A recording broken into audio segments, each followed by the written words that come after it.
E eles só irão bem se trabalharem conosco.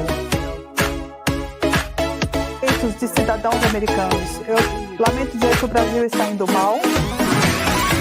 Eu lamento dizer que o Brasil está indo mal. Direitos de cidadãos americanos.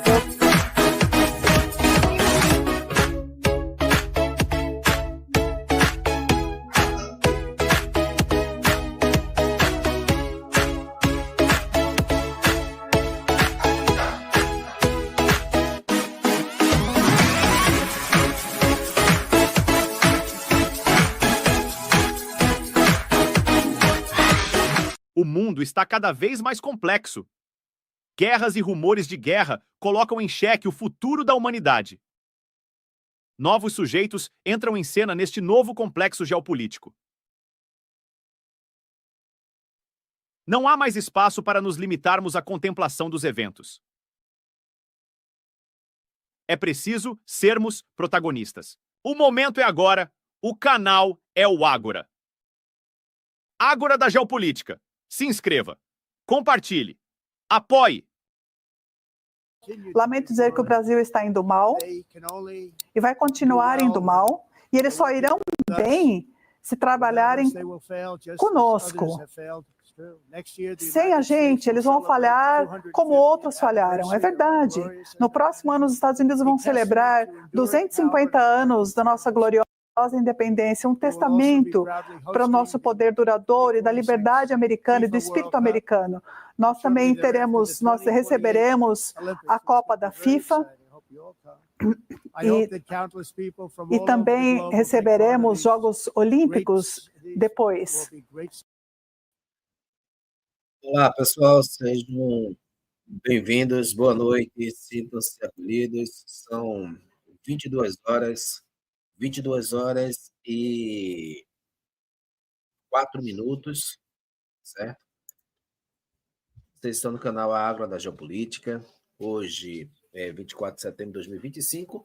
Vamos falar sobre Eduardo Bolsonaro, tá certo? Mais conhecido como Dudu Bananinha. E eu vou tentar ajustar aqui para ver se a minha câmera está correta agora. Vamos ver aqui. Ok, tá sim. Então, vamos falar sobre Eduardo Bolsonaro, o craque do jogo, né? Antes de falarmos sobre eu vou fazer uma introdução, naturalmente.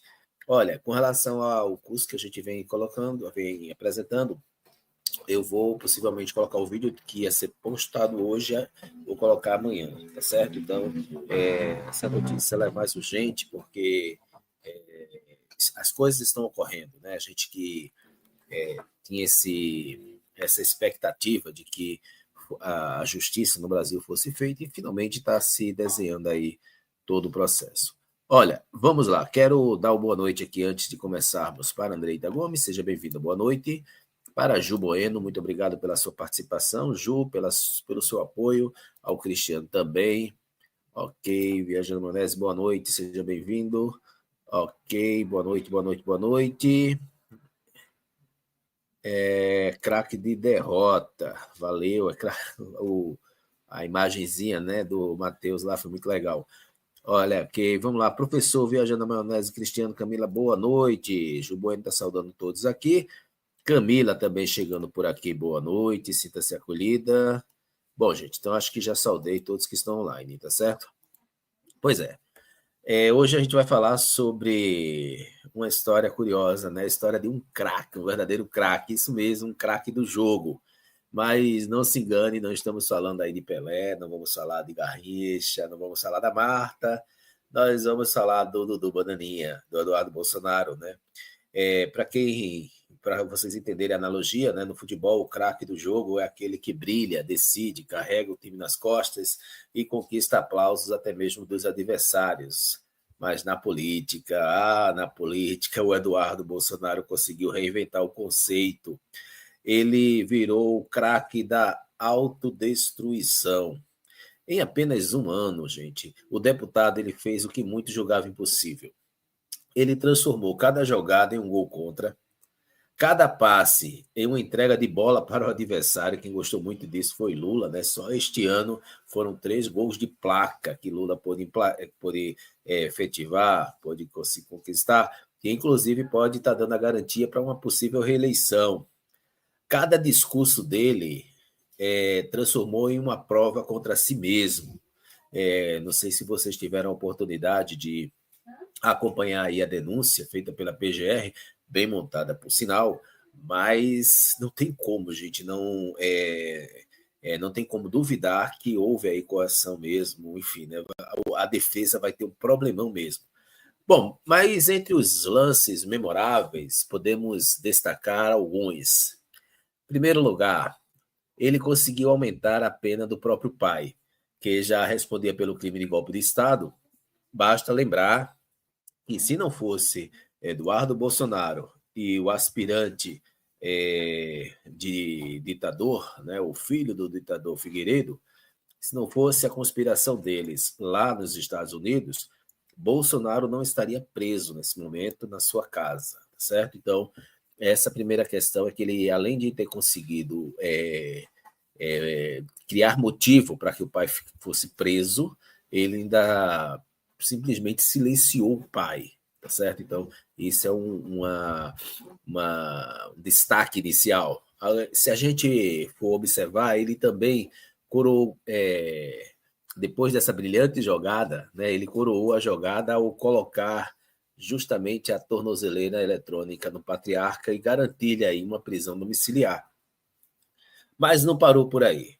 Fez questão de criar provas cabais contra si mesmo, vários vídeos, lives, entrevistas, textos, enfim, né? A PGR teve problemas, teve dificuldade de selecionar qual era o mais urgente. Fez questão de criar, portanto, provas, né, como se estivesse aí disputando quem conseguisse cair mais rápido de um cavalo. E como se fosse pouco, como se isso fosse pouco, ele também iniciou o próprio processo que poderá levar à perda do seu mandato. Ele conseguiu a proeza de poder perder o mandato por 3 vias diferentes. Eu acredito que a mais provável seja justamente a das faltas, e especialmente porque o presidente da Câmara dos Deputados não acatou uma nova tentativa de se desvincular aí das responsabilidades, que foi a do PL tentar colocar ele como líder da minoria. Então, a Câmara dos Deputados a mesa não recebeu, né, essa indicação, achou uma coisa ultrajante, então deu com os burros na água nesse sentido. Então, em menos de 12 meses, Eduardo Bolsonaro ele não apenas conseguiu destruir sua própria trajetória, ele sepultou a vida política do pai, pelas penas que Bolsonaro vai receber, fica praticamente inviável uma nova candidatura, e junto com isso, a própria imagem, né, do slogan que sustentava a família Bolsonaro, né? Deus, Pátria e Família. Jair Bolsonaro ele tentou erguer esse slogan durante anos e foi completamente desmontado. Né? Em primeiro lugar, a questão de Deus, porque ficou nítido o uso, né, da fé das pessoas para benefício próprio. Tanto que a gente não vê mais a Michele Bolsonaro, por exemplo, nos cultos, né, como ela sempre prerrogava. A gente vai voltar a vê-la nos cultos e nos cultos quando for, mais uma vez, período eleitoral. Pátria, né, ao ir aos Estados Unidos e praticamente trair o Brasil, ele acabou com a tese da pátria, né, de se apresentar como um patriota. As sanções é justamente um contrário disso. E família, né, que é os Bolsonaros possuem uma estrutura familiar que são altamente questionáveis, né, ou é altamente questionável, vamos assim dizer. Então, ele tentou erguer isso durante anos e, de repente, o Eduardo Bolsonaro deu todas as condições para ser questionado em vários setores, inclusive os setores que o apoiam. Se no futebol o craque ele é lembrado pelos títulos, ele é lembrado pelos gols, pelas jogadas brilhantes, o Eduardo Bolsonaro ele será lembrado como o maior artilheiro dos altos gols da história política brasileira. A camisa 10 da decadência, o Pelé dos desastres políticos.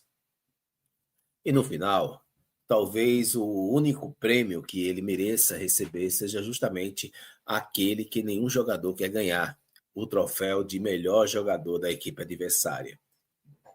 Senhoras e senhores, Eduardo Bolsonaro, craque do jogo. Hoje,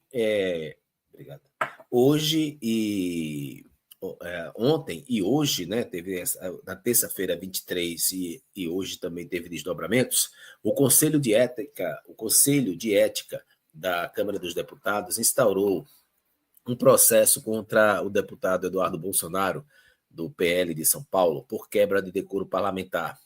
O processo contra o filho do ex-presidente, Jair Bolsonaro, foi aberto a partir de uma ação apresentada pelo PT, Partido dos Trabalhadores, tá?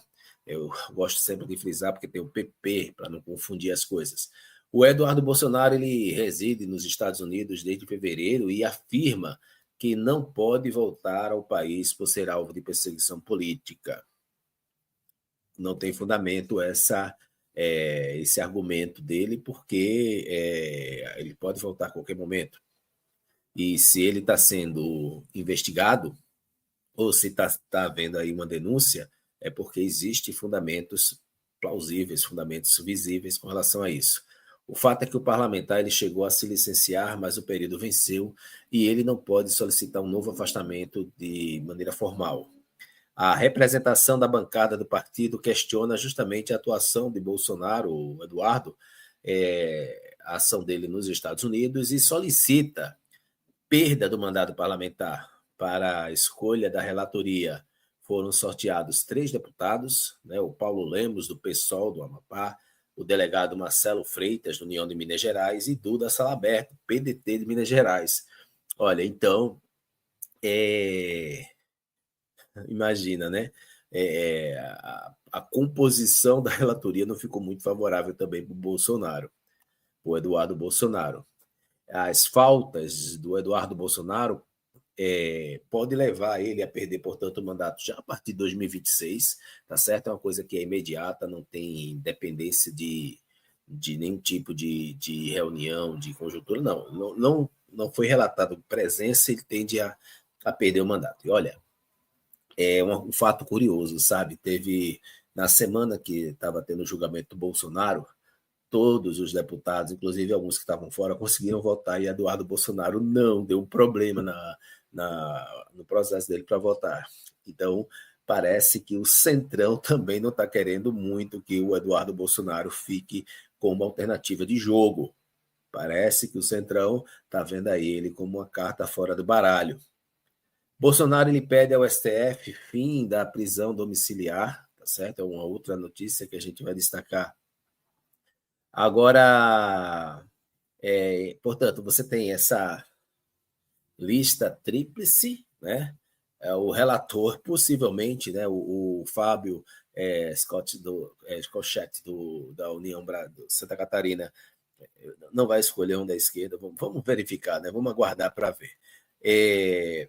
Apresenta aí a manifestação e essa manifestação ela poderá ser provada pelo prosseguimento do arquivamento e representação. Bom, o fato é que essa indicação, né, de denúncia do Conselho de Ética, essa aceitação, ela se deve justamente porque o Eduardo Bolsonaro, ele, de fato, deixou registro, mas tem um fator também determinante, que foi o movimento popular que houve no domingo. Né? As pessoas terem ido às ruas foi algo fundamental para que houvesse esse tipo de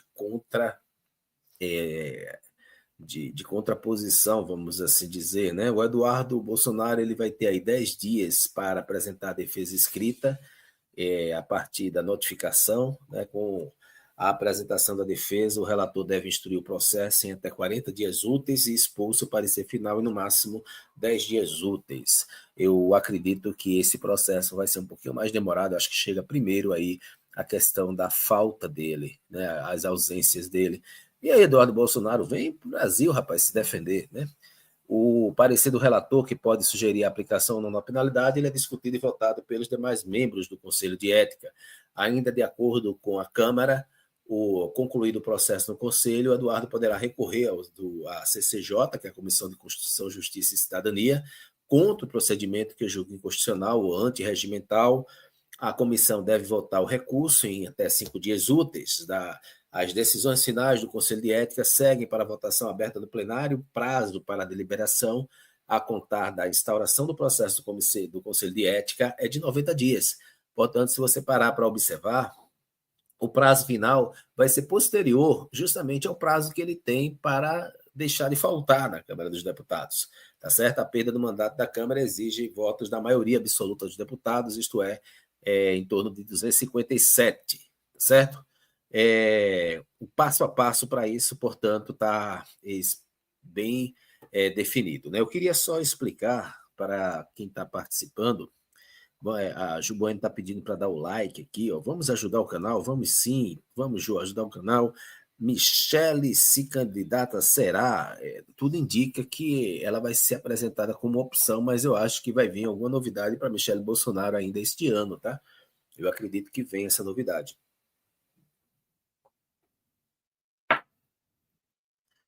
Ele se autodestrói, fala Camila aqui, ó.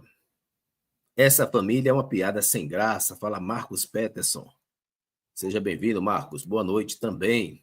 Boa noite, boa noite. Boa noite. É uma comédia de ladeira abaixo. Gente, compartilhe o link, chama o povo para cá. Olha, já está comprovado que o YouTube, ele divulga o vídeo a cada like que você dá, a cada compartilhamento que você faz. Então, ele divulga o vídeo para outras pessoas que costumam não participar muito, né, das lives. Então, você ajuda bastante se você puder fazer isso, tá certo?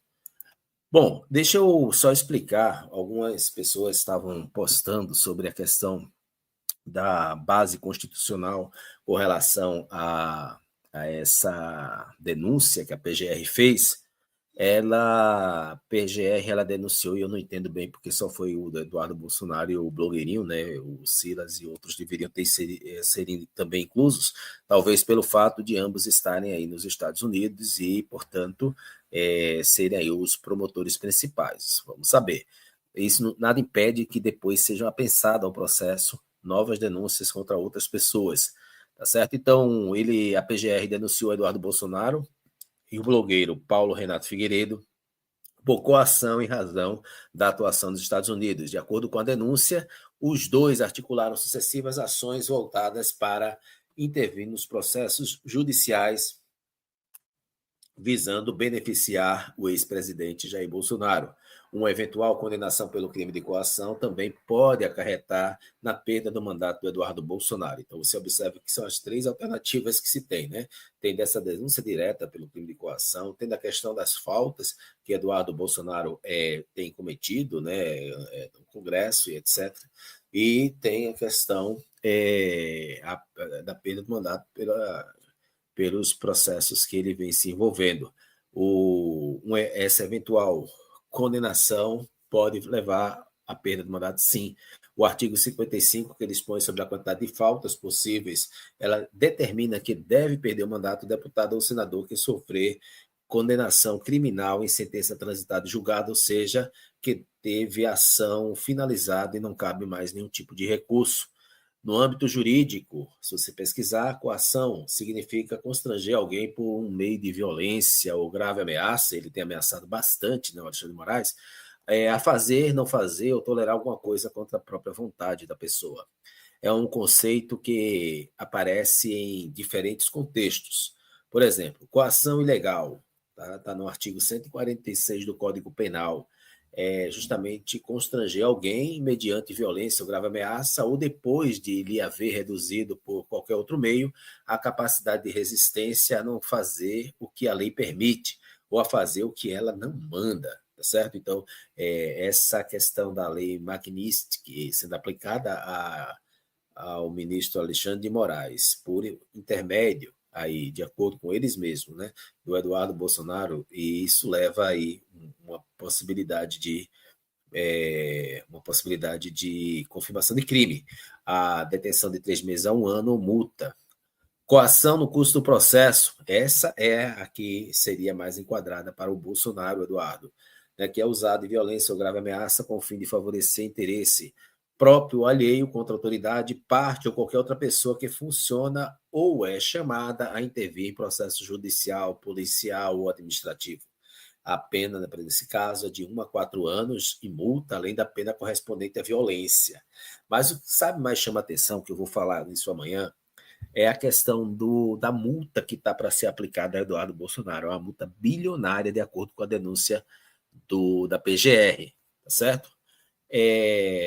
Bom, então, na esfera penal, se um deputado comete coação ilegal ou coação no curso do processo, que é esse o caso, ele tende a ser investigado, processado pelo STF, já que tem foro por prerrogativa de função, né, de acordo com a Constituição Federal. A pena ela pode incluir aí a reclusão e multa, com risco de cumprimento restritivo de liberdade se houver condenação. Na esfera política, parlamentar, a prática de coação contra juízes, investigadores, testemunhas, etc., corresponde a abuso de prerrogativa ou até mesmo quebra de decoro parlamentar, e isso leva ao processo disciplinar na Câmara dos Deputados com a perda do mandato, de acordo com o artigo 55 da Constituição Federal. Na esfera eleitoral, se a coação tiver como objetivo influenciar as testemunhas, juízes eleitorais e processos ligados às eleições, e aí você tem uma frente também relacionada a isso, tem também resultados que não são nada bons, né? Então, ele poderá ser denunciado, portanto, por coação do processo, no curso do processo, artigo 344, se condenado, risco de perda de mandato e inelegibilidade, que é o mais provável que passa a ocorrer, tá certo? Então, vamos dar uma olhadinha nisso aqui. Lei Magnitsky, e a pessoa, e a esposa de Moraes, sobre essa lei, como fica? Então, Zambelli, bom, vamos falar, Zambelli, ela teve hoje uma defesa dela no Comitê de Ética, no Conselho de Ética, inclusive, ela tenta defender do indefensável, né? Ela está numa situação muito complicada mesmo, está ainda na Itália, sem algum tipo de previsão, tá certo? Então, a Zambelli está nesse... Eu até ia fazer a transmissão, mas eu desisti, porque começou a só ter um discurso, você não tinha discurso contraditório ali. Vamos aguardar para ver o que, que vai ocorrer. A esposa de Moraes foi condenada, sim, à lei Magnitsky, e também... Deixa eu só voltar aqui. Voltou. Bom, deixa eu só habilitar aqui para a gente encerrar a live. Hoje nós não teremos live no canal Terra e Seus Sinais, tá, gente? Tá aqui, então. Ontem, aí os fatos que viraram, né, as manchetes que viraram notícia de ontem para hoje. Eduardo Bolsonaro se manifesta após Trump elogiar Lula na ONU. Vocês acompanharam, né, o Trump dizendo que rolou uma química. Aliás, o que esse povo da extrema-direita gosta, né, de tipo química, namoro, né? É sempre assim o discurso. Então, disse que gerou uma química. O Trump, ele fala que gerou uma química entre ele e Lula. Né? Então, vamos lá, a Janja não deve ter gostado nadinha da ideia. O deputado federal Eduardo Bolsonaro reagiu nessa terça-feira ao discurso do presidente dos Estados Unidos, Donald Trump, na abertura da 80ª Assembleia Geral da Organização das Nações Unidas, no qual o norte-americano elogiou o presidente Luiz Inácio Lula da Silva, do PT, inclusive dizendo que vai organizar, sim, uma reunião com Lula, né? Eu espero que Lula não caia aí na rede de querer participar de uma reunião presencial lá na Salão Oval, que seja um ambiente neutro, tá certo? Porque o Trump pode estar armando para cima dele. Na tribuna da ONU, Trump comentou que falou com Lula que os dois se abraçaram e que devem conversar na semana que vem para discutir tarifas impostas ao Brasil. Tem um detalhe interessante, é que em nenhum momento o Trump fala do Bolsonaro, tá? Eles tiveram aí um encontro breve quando Lula, que ele discursou antes de Trump, saiu do plenário. Então, bom, aqui o Eduardo Bolsonaro dá um devaneio dele aqui, né? Para quem conhece as estratégias de negociação de Donald Trump, nada do que aconteceu foi surpresa. Ele fez exatamente o que sempre praticou. Elevou a tensão, aplicou pressão e, em seguida, reposicionou-se com ainda mais força à mesa de negociações. Ontem mesmo, sancionou a esposa do maior violador de direitos humanos da história do Brasil, um recado claro e direto. Na verdade, gente, quem tem feito essas sanções é o Marco Rubio, né, que eu acredito que não fica até o final do mandato aí do Trump. Moraes envia denúncia da PGR contra Eduardo Bolsonaro para Hugo Mota avaliar. né? Isso foi hoje, então vocês sabem que, sendo Eduardo Bolsonaro o deputado, tem que passar pelo trâmite aí do Congresso brasileiro e o ministro, portanto, encaminhou ao presidente da Câmara dos Deputados uma denúncia da Procuradoria-Geral da República contra o deputado Jair Bolsonaro. A denúncia da PGR, comandada por Paulo Gonet, acusa... Só um instante. É isso mesmo, acusa Eduardo Bolsonaro de crime de coação no curso do processo. De acordo com a acusação, o deputado teria tentado interferir diretamente no julgamento do seu pai. Câmara tenta cobrar Eduardo Bolsonaro por faltas e pode incluir o deputado no cadastro de devedores. Tá certo? A Câmara dos Deputados emitiu uma cobrança de 13,9 mil contra o deputado Eduardo Bolsonaro por faltas injustificadas no mês de março. Sem sucesso ao cobrar o débito, a Casa deu início à última semana aos trâmites para incluir Eduardo Bolsonaro no cadastro informativo de créditos não quitados do setor público federal. O parlamentar também poderá ser incluído posteriormente na dívida ativa da União, segundo a Câmara dos Deputados. Então, mais notícias ruins para Eduardo Bolsonaro. O Conselho de Ética abre processo contra Eduardo Bolsonaro, nós já comentamos aqui, foi realizada a escolha, o filho do ex-presidente Jair Bolsonaro é alvo de uma queixa para acusar de trabalhar em defesa de sanções dos Estados Unidos. Eleito por São Paulo, o deputado mora nos Estados Unidos desde o início deste ano. Bom, a CCJ do Senado rejeita a PEC da blindagem por unanimidade e Alcolumbre arquiva o processo. Isso aqui daqui a pouco eu vou estar criando aí uma transmissão, uma live de transmissão dessa reunião que teve hoje, né? A PEC da blindagem, que permite o Congresso interromper processos criminais contra deputados e senadores, foi enterrada hoje pela CCJ, a Comissão de Constituição e Justiça do Senado. Ela foi arquivada sem análise do plenário. Foram 26 votos contra a proposta e nenhum a favor. Depois de domingo, todo mundo ficou com medo, né? A votação foi unânime, o regimento determina que a proposta, quando ocorre uma votação unânime, portanto, a proposta ela é arquivada. Isso é um apelo que foi feito pelo relator e foi acatado, tá certo? Cadê? Vamos lá. Lula foi perfeito, chamou Trump para tomar açaí e disse que ia ficar forte. De fato, o Lula é um estadista, né? Se você parar para observar o discurso de Lula, eu vou comentar agora, tá? O discurso de Lula que foi realizado ontem, ele trabalhou aí temas muito importantes, temas que são atuais, temas muito caros ao Brasil. E cadê? Eu anotei aqui para poder justamente comentar com vocês, tá certo? Cadê?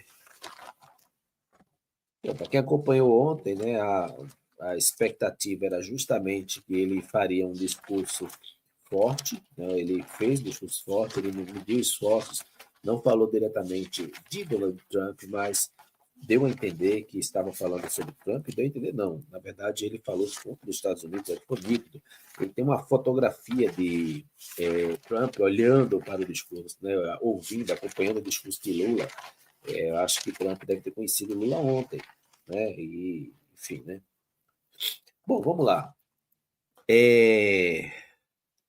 Vejam bem, os tópicos da fala de Lula, que eu acho que merecem destaque, e aí a gente finaliza, tá certo? Lula muito simpático, sempre engraçado e leve. Quais foram os tópicos principais que merecem aí o destaque? Bom, em primeiro lugar, a questão de que Lula, ele, na semana anterior, ele se reúne com um cientista político para falar justamente sobre essa questão do unilateralismo e para falar da autocracia. Então, ele fundamenta a sua fala e Lula tem essa capacidade, ele conversa com as pessoas, capta a ideia principal e, quando vê a oportunidade de falar, ele vai e fala, né? Então, ele falou sobre a consolidação de desenvolvimento internacional, aliás, a consolidação da desordem internacional. Ele disse que o mundo está virado de cabeça para baixo, né? A extrema-direita ela trouxe muitas sequelas. Crise do multilateralismo, a ideia do multilateralismo estaria em crise. e isso representaria um dano para a democracia. Por isso que as democracias estão morrendo no mundo. Lula faz uma advertência, disse, olha, está na hora dos países atentarem que a situação está ficando cada vez mais complicada, né, em termos de geopolítica, porque você tem um avanço da extrema-direita mudando qualquer tipo de referência de normalidades, né? Aí ele tem aí um alerta para o crescimento das forças antidemocráticas, ele vai dar essa ênfase, os ataques sem precedentes à democracia, então, no mundo inteiro estariam ocorrendo, portanto, esses ataques à democracia. A agressão ao judiciário, ele considera e expôs isso, e aí é uma crítica que é feita aos Estados Unidos. Vale salientar que Lula ele é interrompido algumas vezes pelos aplausos, né? Ele teve, enquanto Donald Trump não teve aplauso, na verdade só vai ter aplauso do Donald Trump quando tem uma piadinha que ele fala ali do teleprompter, e depois tem uma outra quando ele vai falar de Lula. E aí o pessoal aplaude e tal, mas uma coisa bem modesta. No caso de Lula, não, foi uma coisa bem mais motivada. Então, ele vai dizer que o judiciário brasileiro ele tem autonomia, é um poder autônomo, um poder atuante, né, e qualquer tipo de agressão seria inaceitável. Não há pacificação sem impunidade, mostrando aí a contraposição à tese da anistia, né, de acordo com Lula. Não tem espaço para anistia diante desse contexto que a gente vive, né, em que as democracias estão ameaçadas. Então, para ele, não teria esse espaço. O Brasil, ele dá um recado para os candidatos autocratas, isso aí eu gostei também, foi uma outra posição muito firme, dando um recado direto aí para o Tarcísio e para os demais, dizendo, olha, vocês não vão ter espaço com esse discurso autocrata e tal, né, dando essa ideia. A soberania ela é algo inegociável, então quer negociar, então não entra aí como variável soberania. Ele descartou. Destaca que o Brasil volta a sair do mapa da fome, e realmente foi talvez a maior conquista de Lula, foi ele ter conseguido pela segunda vez retirar o Brasil do mapa da fome, né? Então ele enfatiza também isso, aproveita o evento da ONU para enfatizar isso. Vale salientar que, ao contrário de Bolsonaro, ao contrário de Trump, que vai fazer críticas desde a estrutura do evento, mas críticas à ONU com relação a algumas deliberações, Lula faz uma crítica à ONU, mas é no sentido de que a ONU deveria ser reestruturada, então no sentido propositivo. Tá? Haveria aí a necessidade de uma aliança global. A comunidade internacional ela precisa rever sua prioridade. Quer dizer, e aí depois ele vai gravar um vídeo hoje mostrando que se a prioridade do mundo fosse o combate à fome, não haveria fome no mundo, né? Faz uma catucada aí nas big techs, né? A internet não pode ser terra sem lei, quer dizer, o que vale para um mundo normal tem que valer também para a internet. Ataque à regulação deve ser combatida, porque a regulação é que garante que a responsabilidade seja implementada, a questão do respeito mútuo, né? A governança unilateral ou multilateral, quer dizer, uma situação de governança em que todos participem, que dividam o bolo de forma igual, dá um destaque para a questão da América do Latino e do Caribe, dizendo, olha, aqui a gente não tem guerra, aqui inclusive são dois continentes, né, falando da América Central e falando da América do Sul, são dois continentes que